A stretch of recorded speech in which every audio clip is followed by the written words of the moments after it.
আলহামদুলিল্লাহ, সর্বশেষ খবর হচ্ছে যে বিশাল পরাজয় বরণ করে ডোনাল্ড ট্রাম্প ইরান থেকে লেজ গুটিয়ে পালাতে বাধ্য হচ্ছে। তো এই ইরানের সঙ্গে যুদ্ধ লেগে ডোনাল্ড ট্রাম্পের যুক্তরাষ্ট্রের বিশেষ করে 3টি ক্ষতি হয়েছে। এই 3টি ক্ষতির মধ্যে নাম্বার 1 যেটা ক্ষতি হয়েছে সেটা বর্তমানে মধ্যপ্রাচ্যে কুয়েত, কাতার, আরব আমিরাত যতগুলো তার দূতাবাস রয়েছে প্রত্যেকটা দূতাবাস অনির্দিষ্টকালের জন্য বন্ধ। তার মানে তার দূতাবাসগুলোতে ইরানের ব্যাপক হামলা, ক্ষয়ক্ষতি এবং দূতাবাসে যারা রয়েছে তাদের জীবনের নিরাপত্তার ঝুঁকিতে তারা রয়েছে। তারা এই মুহূর্তে কুল কিনারা কিছু পাচ্ছে না। আর এদিকে ইসরায়েল তো তছনছ করে দিয়েছে ইরান। বর্তমানে গণমাধ্যমগুলো সঠিক খবরটা পৌঁছাচ্ছে না। এই সঠিক খবরগুলো জানতে হলে আপনাদেরকে আন্তর্জাতিক যেগুলো গণমাধ্যম রয়েছে, বিশেষ করে আল জাজিরা, এরপরে তেহরান, তারপর তুরস্ক, এই ধরনের আন্তর্জাতিক পাকিস্তানের কিছু রয়েছে, সেগুলোতে যদি ভারতের হবে না।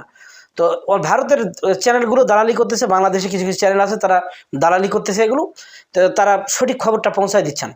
তো ইরানের যে হামলা, এই হামলা যে এত তীব্র হবে এটা কালে ক্ষেপণেও কোনো সময় কল্পনাও করেনি আমেরিকা এবং ইসরায়েল। যে বাপরে বাপ, ইরান এতটা শক্তিশালী।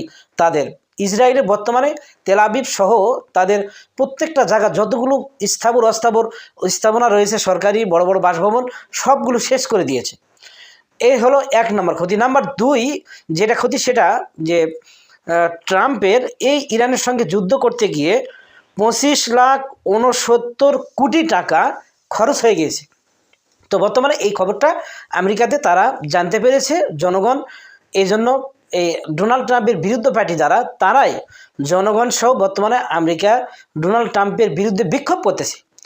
আর এই যে মধ্যপ্রাচ্যে যে সমস্ত যুক্তরাষ্ট্রের দূতাবাসগুলো রয়েছে সেখানে যে আমেরিকা হামলা করেছে, এই হামলাকে তাদের বিরুদ্ধ পার্টি তারা স্বাগত জানিয়েছে।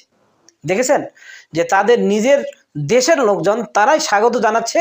আর অন্যদিকে কিছু কিছু দালাল রয়েছে আমাদের দেশে, তারা এইটাকে, গতকাল আমরা ভিডিও দিয়েছি এই বিষয়ে, তারা খামেনিকে কাফের বলে ফতুয়া দিচ্ছে।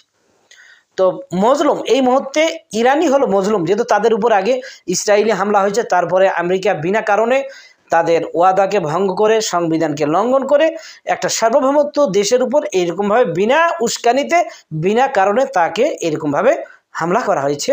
এবং আয়াতুল্লাহ আল খামেনির, ইরানের সর্বোচ্চ যিনি ধর্মীয় নেতা, তাকে মৃত্যু নিশ্চিত করা হয়েছে। তো এটা একটা পুরোটা অন্যায়। সারা বিশ্ব থেকে এটা তোলপাড় এবং সারা বিশ্ব ডোনাল্ড ট্রাম্পকে এই বিষয় নিয়ে ধিক্কার, নিন্দা জানিয়েছেন।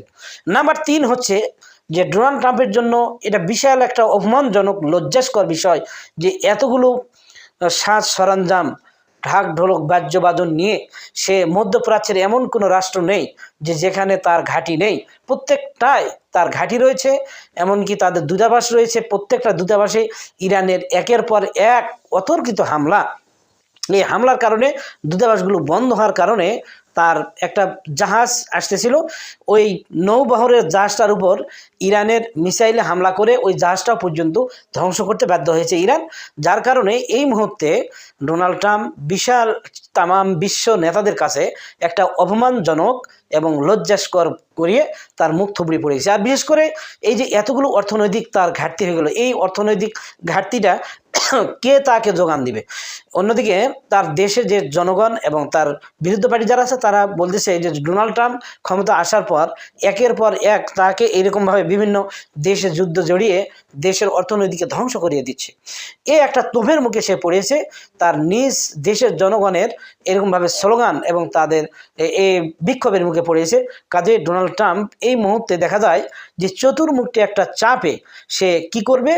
আর সবচাইতে বড় একটা সুখের সংবাদ হলো যে ইরানের এই হামলাতে মধ্যপ্রাচ্য থেকে তার যে সমস্ত অ্যাম্বাসিডার রয়েছিল এবং তার যে সমস্ত ঘাঁটি সেনাবাহিনী, তারা অনির্দিষ্টকালের জন্য বন্ধ করে দিয়েছে।